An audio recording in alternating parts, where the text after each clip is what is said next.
आपका स्वागत है हमारे YouTube चैनल स्वास्तिक परिवार में।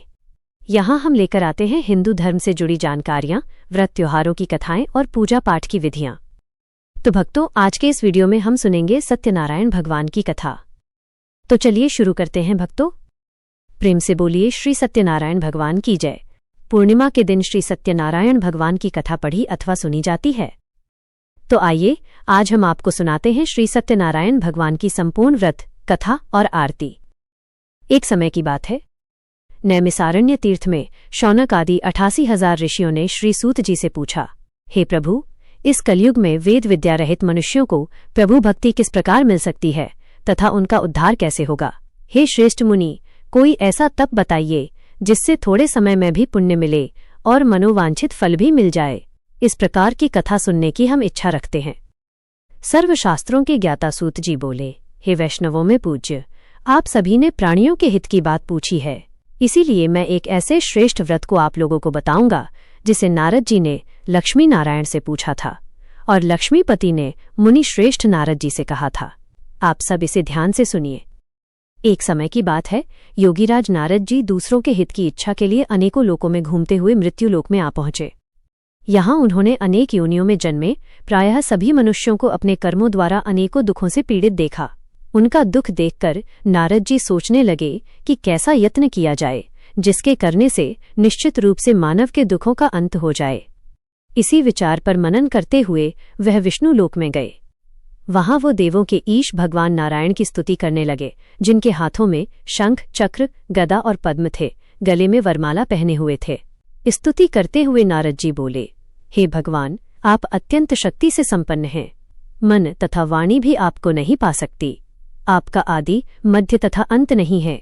निर्गुण स्वरूप सृष्टि के कारण भक्तों के दुख को दूर करने वाले आपको मेरा नमस्कार है। नारद जी की स्तुति सुन विष्णु भगवान बोले, हे श्रेष्ठ मुनि, आपके मन में क्या बात है? आप किस काम के लिए पधारे हैं? उसे निसंकोच होकर कहो। इस पर नारद मुनि बोले कि मृत्युलोक में अनेक योनियों में जन्मे मनुष्य अपने कर्मों के द्वारा अनेकों दुखों से दुखी हो रहे हैं। हे नाथ, आप मुझ पर दया रखते हैं, तो बताइए कि वो मनुष्य थोड़े से प्रयास से ही अपने दुखों से कैसे छुटकारा पा सकते हैं? श्रीहरि बोले, हे नारद, मनुष्यों की भलाई के लिए तुमने बहुत अच्छी बात पूछी है, जिसके करने से मनुष्य मोह से छूट जाता है। वो बात मैं कहता हूं, उसे सुनो। स्वर्ग लोक व मृत्युलोक दोनों में एक दुर्लभ उत्तम व्रत है जो पुण्य देने वाला है। आज प्रेमवश होकर मैं उसे तुमसे कहता हूं। श्री सत्यनारायण भगवान का यह व्रत अच्छी तरह से विधि पूर्वक करके मनुष्य तुरंत ही यहाँ सुख भोग कर मरने पर मोक्ष पाता है। श्री हरि के वचन सुनकर नारद जी बोले कि उस व्रत का फल क्या है और उसका विधान क्या है? यह व्रत किसने किया था? इस व्रत को किस दिन करना चाहिए? सभी कुछ विस्तार से बताइए। नारद जी की बात सुनकर श्रीहरि बोले, दुख व शोक को दूर करने वाला यह व्रत सभी स्थानों पर विजय दिलाने वाला है। मानव को भक्ति व श्रद्धा के साथ शाम को श्री सत्यनारायण की पूजा धर्मपरायण होकर ब्राह्मणों व बंधुओं के साथ करनी चाहिए। भक्ति भाव से ही नैवेद्य, केले का फल, घी, दूध और गेहूं का आटा सवाया लें। गेहूं के स्थान पर साठी का आटा, शक्कर तथा गुड़ लेकर सभी भक्षण योग्य पदार्थों को मिलाकर भगवान का भोग लगाएं। ब्राह्मणों सहित बंधु बांधवों को भी भोजन कराएं। उसके बाद स्वयं भोजन करें। भोजन कीर्तन के साथ भगवान की भक्ति में लीन हो जाएं। इस तरह से सत्यनारायण भगवान का यह व्रत करने पर मनुष्य की सारी इच्छाएं निश्चित रूप से पूरी होती हैं। इस कलिकाल अर्थात कलयुग में मृत्युलोक में मोक्ष का यही एक सरल उपाय बताया गया है। सूत जी बोले, हे ऋषियों, जिसने पहले समय में इस व्रत को किया था उसका इतिहास कहता हूँ, ध्यान से सुनो। सुंदर काशीपुरी नगरी में एक अत्यंत निर्धन ब्राह्मण रहता था। भूख प्यास से परेशान वह धरती पर घूमता रहता था। ब्राह्मणों से प्रेम करने वाले भगवान ने एक दिन ब्राह्मण का भेष धारण कर उनके पास जाकर पूछा, हे विप्रवर, नित्य दुखी होकर तुम पृथ्वी पर क्यों घूमते हो? दीन ब्राह्मण बोला, मैं निर्धन ब्राह्मण हूँ, भिक्षा के लिए धरती पर घूमता हूँ। हे भगवान, यदि आप इसका कोई उपाय जानते हो तो बताइए। वृद्ध ब्राह्मण कहते हैं कि सत्यनारायण भगवान मनोवांछित फल देने वाले हैं, इसीलिए तुम उनका पूजन करो। इसके करने से मनुष्य सभी दुखों से मुक्त हो जाता है। वृद्ध ब्राह्मण बनकर आए सत्यनारायण भगवान उस निर्धन ब्राह्मण को व्रत का सारा विधान बताकर अंतर्ध्यान हो गए। ब्राह्मण मन ही मन सोचने लगा कि जिस व्रत को वृद्ध ब्राह्मण करने को कह गए हैं मैं उसे जरूर करूंगा। यह निश्चय करने के बाद उसे रात में नींद नहीं आई। वह सवेरे उठकर सत्यनारायण भगवान के व्रत का निश्चय कर भिक्षा के लिए चल दिया। उस दिन निर्धन ब्राह्मण को भिक्षा में बहुत धन मिला, जिससे उन्होंने बंधु बांधवों के साथ मिलकर श्री सत्यनारायण भगवान का व्रत संपन्न किया। भगवान सत्यनारायण का व्रत संपन्न करने के बाद वह निर्धन ब्राह्मण सभी दुखों से छूट गया और अनेक प्रकार के संपत्तियों से युक्त हो गया। उसी समय से वह ब्राह्मण हर माह इस व्रत को करने लगा। इस तरह से श्री सत्यनारायण भगवान के व्रत को जो मनुष्य करेगा वह सभी प्रकार के पापों से छूटकर मोक्ष को प्राप्त होगा। जो मनुष्य इस व्रत को करेगा वह सभी दुखों से मुक्त हो जाएगा। सूत जी बोले, इस तरह से नारद जी से नारायण जी का कहा हुआ श्री सत्यनारायण व्रत को मैंने तुमसे कहा। हे विप्रो, अब मैं क्या और कहूँ। ऋषि बोले, हे मुनिवर, संसार में उस विप्र से सुनकर और किस किसने इस व्रत को किया, हम सब इस बात को सुनना चाहते हैं। इसके लिए हमारे मन में श्रद्धा का भाव है। सूत जी बोले, हे मुनियों, जिसने इस व्रत को किया है वह सब सुनो। एक समय वही विप्र धन व ऐश्वर्य के अनुसार अनेक बंधु बांधवों के साथ इस व्रत को करने को तैयार हुआ। उसी समय एक लकड़ी बेचने वाला बूढ़ा आदमी आया और लकड़ियां बाहर रखकर अंदर ब्राह्मण के घर में गया। प्यास से दुखी वह लकड़हारा उनको व्रत करते हुए देख विप्र को नमस्कार कर पूछने लगा कि आप यह क्या कर रहे हैं तथा इसे करने से क्या फल मिलता है, कृपया मुझे भी बताइए। ब्राह्मण ने कहा कि सब मनोकामनाओं को पूरा करने वाला ये सत्यनारायण भगवान का व्रत है। इनकी कृपा से ही मेरे घर में धन धान्य आदि की वृद्धि हुई है। विप्र से सत्यनारायण व्रत के बारे में जानकर लकड़हारा बहुत प्रसन्न हुआ। चरणामृत लेकर वह प्रसाद खाने के बाद वह अपने घर गया। लकड़हारे ने अपने मन में संकल्प किया कि आज लकड़ी के बेचने से जो धन मिलेगा उसी से श्री सत्यनारायण भगवान का उत्तम व्रत करूंगा। मन में इस विचार को ले बूढ़ा आदमी सिर पर लकड़ियां रखकर उस नगर में बेचने गया जहां धनी लोग ज्यादा रहते थे। उस नगर में उसे अपनी लकड़ियों का दाम पहले से 4 गुना अधिक मिला। बूढ़ा प्रसन्नता के साथ दाम लेकर केले, शक्कर, घी, दूध, दही और गेहूं का आटा ले और सत्यनारायण भगवान के व्रत की अन्य सामग्रियां लेकर अपने घर आया।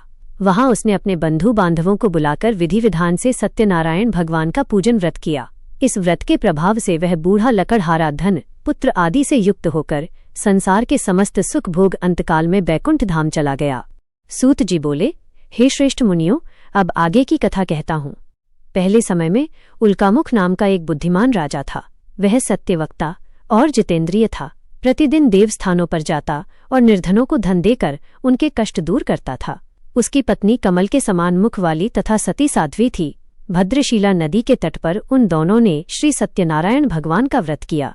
उसी समय साधु नाम का एक वैश्य आया। उसके पास व्यापार करने के लिए बहुत सा धन भी था। राजा को व्रत करते देखकर वह विनय के साथ पूछने लगा, हे राजन, भक्ति भाव से पूर्ण होकर आप यह क्या कर रहे हैं? मैं सुनने की इच्छा रखता हूं, तो आप मुझे बताइए। राजा बोला, हे साधु, अपने बंधु बांधवों के साथ पुत्र आदि की प्राप्ति के लिए एक महाशक्तिशाली श्री सत्यनारायण भगवान का व्रत व पूजन कर रहा हूं। राजा के वचन सुनकर साधु आदर से बोला, हे राजन, मुझे इस व्रत का सारा विधान कहिए। आपके कथनानुसार मैं भी इस व्रत को करूंगा। मेरी भी संतान नहीं है और इस व्रत को करने से निश्चित रूप से मुझे संतान की प्राप्ति होगी। राजा से व्रत का सारा विधान सुन व्यापार से निवृत्त हो वो अपने घर गया। साधु वैश्य ने अपनी पत्नी लीलावती को संतान देने वाले इस व्रत का वर्णन कह सुनाया और कहा कि जब मेरी संतान होगी तब मैं इस व्रत को करूंगा। एक दिन लीलावती पति के साथ आनंदित हो सांसारिक धर्म में प्रवृत्त होकर सत्यनारायण भगवान की कृपा से गर्भवती हो गई। 10वें महीने में उसके गर्भ से एक सुंदर कन्या ने जन्म लिया। दिनोंदिन वो ऐसे बढ़ने लगी जैसे कि शुक्ल पक्ष का चंद्रमा बढ़ता है। माता पिता ने अपनी कन्या का नाम कलावती रखा। एक दिन लीलावती ने मीठे शब्दों में अपने पति को याद दिलाया कि हे स्वामी, आपने श्री सत्यनारायण भगवान के जिस व्रत को करने का संकल्प लिया था उसे करने का समय आ गया है। आप इस व्रत को करिए। साधु बोला, हे प्रिय, इस व्रत को मैं उसके विवाह पर करूंगा। इस प्रकार अपनी पत्नी को आश्वासन देकर वह नगर को चला गया। कलावती पिता के घर में रह दिनों दिन बड़ी होने लगी। तो साधु ने एक बार नगर में अपनी कन्या को सखियों के साथ खेलते हुए देखा तो तुरंत ही दूत को बुलाया और कहा कि मेरी कन्या के योग्य वर देख कर आओ।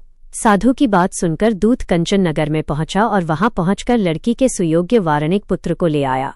सुयोग्य लड़के को देख साधु ने बंधु बांधवों को बुलाकर अपनी पुत्री का विवाह कर दिया। लेकिन दुर्भाग्य की बात यह है कि साधु ने अभी भी श्री सत्यनारायण भगवान का व्रत नहीं किया। इस पर श्री भगवान क्रोधित हो गए और श्राप दिया कि साधु को अत्यधिक दुख मिले। अपने कार्य में कुशल साधु बनिया जमाई को लेकर समुद्र के पास स्थित हो रत्नसारपुर नगर में गया।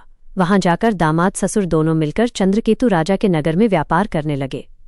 एक दिन भगवान सत्यनारायण की माया से एक चोर राजा का धन चुराकर भाग रहा था। उसने राजा के सिपाहियों को अपना पीछा करते हुए देखा तो चुराया हुआ धन वहां रख दिया जहां साधु अपने जमाई के साथ ठहरा हुआ था। राजा के सिपाहियों ने साधु वैश्य के पास राजा का धन पड़ा हुआ देखा तो वह ससुर जमाई दोनों को बांधकर प्रसन्नता से राजा के पास ले गए और कहा कि हे महाराज, उन दोनों चोरों को हम पकड़कर लाए हैं, आप आगे की कार्यवाही की आज्ञा दें। राजा की आज्ञा से उन दोनों को कठिन कारावास में डाल दिया गया और उनका सारा धन भी उनसे छीन लिया गया। श्री सत्यनारायण भगवान के श्राप से साधु की पत्नी भी बहुत दुखी हुई। घर में जो धन रखा था उसे चोर चुरा ले गए। शारीरिक तथा मानसिक पीड़ा व भूख प्यास से अति दुखी हो अन्न की चिंता में कलावती एक ब्राह्मण के घर गई। वहां उसने श्री सत्यनारायण भगवान का व्रत होते देखा, फिर कथा भी सुनी। वह प्रसाद ग्रहण कर रात को घर वापस आई। माता ने कलावती से पूछा कि हे पुत्री, अब तक तुम कहाँ थी, तेरे मन में क्या है? कलावती ने अपनी माता से कहा, हे माता, मैंने एक ब्राह्मण के घर में श्री सत्यनारायण भगवान का व्रत देखा है। कन्या के वचन सुन लीलावती भगवान के पूजन की तैयारी करने लगी। लीलावती ने परिवार व बंधुओं सहित सत्यनारायण भगवान का पूजन किया और उनसे वर मांगा कि हे प्रभु, मेरे पति तथा जमाई शीघ्र ही घर आ जाए। साथ ही ये भी प्रार्थना की कि हम सबका अपराध क्षमा करें। श्री सत्यनारायण भगवान इस व्रत से संतुष्ट हो गए और राजा चंद्रकेतु को सपने में दर्शन देकर कहा, हे राजन, तुम उन दोनों वैश्य को छोड़ दो और तुमने उनका जो धन लिया है उसे वापस कर दो। अगर तुमने ऐसा नहीं किया तो मैं तुम्हारा धन, राज्य व संतान सभी को नष्ट कर दूंगा। राजा को ये सब कहकर भगवान अंतर्ध्यान हो गए।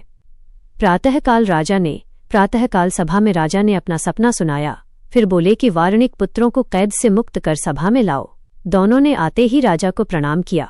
राजा मीठी वाणी में बोला, हे महानुभावों, भाग्यवश ऐसा कठिन दुख तुम्हें प्राप्त हुआ है, लेकिन अब तुम्हें कोई भय नहीं। ऐसा कहकर राजा ने उन दोनों को नए वस्त्र आभूषण भी पहनाए और जितना धन उनका लिया था उससे 2 गुना धन वापस कर दिया। दोनों वैश्य अपने घर को चल दिए। सूत जी बोले, वैश्यों ने मंगलाचार कर अपनी यात्रा आरंभ की और अपने नगर की ओर चल दिए। उनके थोड़ी दूर जाने पर एक दंडी भेषधारी श्री सत्यनारायण भगवान ने उनसे पूछा, हे साधु, तेरी नाव में क्या है? अभिमानी वार्णिक हंसता हुआ बोला, हे दंडी, आप क्यों पूछते हो? क्या धन लेने की इच्छा है? मेरी नाव में तो बेलपत्ते भरे हुए हैं। वैश्य के कठोर वचन सुन भगवान बोले, तुम्हारा वचन सत्य हो। दंडी ऐसे वचन कहकर वहां से दूर चले गए। कुछ दूर जाकर समुद्र किनारे बैठ गए। दंडी के जाने के बाद साधु वैश्य ने नित्य क्रिया के पश्चात नाव को ऊंची उठती देखकर अचंभा माना और नाव में बेलपत्ते आदि देखकर मूर्छित हो जमीन पर गिर पड़ा। मूर्छा खुलने पर वह अत्यंत शोक में डूब गया। तब उसका दामाद बोला कि हे पिताजी, आप शोक मत मनाइए, यह दंडी का श्राप है, इसलिए हमें उनकी शरण में जाना चाहिए, तभी हमारी मनोकामनाएं पूरी होगी। दामाद की बात सुनकर वो दंडी के पास पहुंचा और अत्यंत भक्ति भाव से नमस्कार करते हुए बोला, मैंने आपसे जो असत्य वचन कहे थे उसके लिए मुझे क्षमा कर दे। ऐसा कहकर महान शोकातुर हो रोने लगा। तब दंडी भगवान बोले, हे वर्णिक पुत्र, मेरी आज्ञा से बार बार तुम्हें दुख प्राप्त हुआ है, तू मेरी पूजा से विमुख हुआ। साधु बोला, हे भगवान, आपकी माया से ब्रह्मा आदि देवता भी आपके रूप को नहीं जानते, तब मैं अज्ञानी कैसे जान सकता हूँ? आप प्रसन्न होइए, अब मैं सामर्थ्य के अनुसार आपकी पूजा करूंगा। मेरी रक्षा करो और पहले के समान नौका में धन भर दे। साधु वैश्य के भक्तिपूर्वक वचन सुनकर भगवान प्रसन्न हुए और उसकी इच्छा अनुसार वरदान देकर अंतर्ध्यान हो गए। ससुर जमाई जब नाव पर आए तो नाव धन से भरी हुई थी। फिर वह अपने अन्य साथियों के साथ सत्यनारायण भगवान का पूजन कर अपने नगर को चल दिए। जब नगर के नजदीक पहुंचे तो दूत को घर पर खबर देने के लिए भेज दिया। दूत साधु की पत्नी को प्रणाम कर कहता है कि मालिक अपने दामाद सहित नगर के निकट आ गए हैं। दूत की बात सुन साधु की पत्नी लीलावती ने बड़े हर्ष के साथ सत्यनारायण भगवान का पूजन कर अपनी पुत्री कलावती से कहा कि मैं अपने पति के दर्शन करने को जाती हूँ, तू कार्य पूर्ण कर शीघ्र ही आ जा। माता के ऐसे वचन सुन कलावती जल्दी में प्रसाद छोड़ अपने पति के पास चली गई। प्रसाद की अवज्ञा के कारण श्री सत्यनारायण भगवान रुष्ट हो गए और नाव सहित उसके पति को पानी में डुबो दिया। कलावती ने अपने पति को वहां न पाकर रोती हुई जमीन पर गिर गई। नौका को डूबा हुआ देख व कन्या को रोता हुआ देख साधु दुखी होकर बोला, हे प्रभु, मुझसे तथा मेरे परिवार से जो भूल हुई है उसे क्षमा करो। साधु के दीन वचन सुनकर श्री सत्यनारायण भगवान प्रसन्न हो गए और आकाशवाणी हुई, हे साधु, तेरी कन्या मेरे प्रसाद को छोड़कर आई है, इसलिए उसका पति अदृश्य हो गया है। यदि वह घर जाकर प्रसाद खाकर लौटेगी तो इसे उसका पति अवश्य मिलेगा। ऐसी आकाशवाणी सुनकर कलावती घर पहुंची, प्रसाद ग्रहण करती है और फिर आकर अपने पति के दर्शन करती है। उसके बाद साधु अपने बंधु बांधवों सहित श्री सत्यनारायण भगवान का विधि विधान से पूजन कर इस लोक में सुख भोग कर अंत में स्वर्ग को जाता है। सूत जी बोले, हे ऋषियों, मैं और भी एक कथा सुनाता हूँ, उसे भी ध्यानपूर्वक सुनो। प्रजापालन में लीन तुंगध्वज नाम का एक राजा था। उसने श्री भगवान का प्रसाद त्याग कर बहुत ही दुख पाया था। एक बार वन में जाकर वन्य पशुओं को मारकर वो वट के पेड़ के नीचे आया। वहां उसने ग्वालों को भक्ति भाव से अपने बंधुओं सहित सत्यनारायण भगवान का पूजन करते हुए देखा। अभिमानवश राजा ने उन्हें देखकर भी पूजा स्थान में नहीं गया और ना ही उसने भगवान को नमस्कार किया। ग्वालों ने राजा को प्रसाद दिया, लेकिन उसने वो प्रसाद नहीं खाया और प्रसाद को वहीं छोड़कर वो अपने नगर को चला गया। जब वह नगर में पहुंचा तो वहां सब कुछ तहस नहस हुआ पाया तो वो शीघ्र ही समझ गया कि ये तो भगवान ने ही किया है। वह दोबारा ग्वालों के पास पहुंचा और विधि पूर्वक पूजा करके प्रसाद खाया तो श्री सत्यनारायण भगवान की कृपा से सब कुछ पहले जैसा हो गया। दीर्घकाल तक सुख भोगने के बाद मरणोपरांत उसे स्वर्गलोक की प्राप्ति हुई। जो मनुष्य परम दुर्लभ इस व्रत को करेगा तो भगवान सत्यनारायण की अनुकंपा से उसे धन धान्य की प्राप्ति होगी। निर्धन धनी हो जाता है और भय मुक्त हो जीवन जीता है। संतानहीन मनुष्य को संतान सुख मिलता है और सारे मनोरथ पूर्ण होने पर मानव अंतकाल में बैकुंठ धाम को जाता है। सूत जी बोले, जिन्होंने पहले इस व्रत को किया है, अब उनके दूसरे जन्म की कथा कहता हूँ। वृद्ध शतानंद ब्राह्मण ने सुदामा का जन्म लेकर मोक्ष की प्राप्ति की। लकड़हारे ने अगले जन्म में निषाद बनकर मोक्ष प्राप्त किया।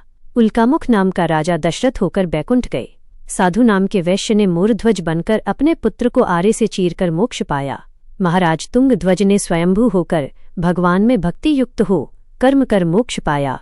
सत्यनारायण व्रत कथा का ये 5वां अध्याय संपूर्ण हुआ। तो प्रेम से बोलिए श्री सत्यनारायण भगवान की जय। हरे कृष्णा। ओम नमो भगवते वासुदेवाय नमः। हे श्री सत्यनारायण भगवान, आपकी इस दुर्लभ पुण्यमय कथा को सुनने वाले अपने सभी भक्तों को सुख, समृद्धि और धन धान्य से परिपूर्ण करना, उनके रोग, शोक और दुख का नाश करना, उन्हें अपने लोक बैकुंठ की प्राप्ति कराना।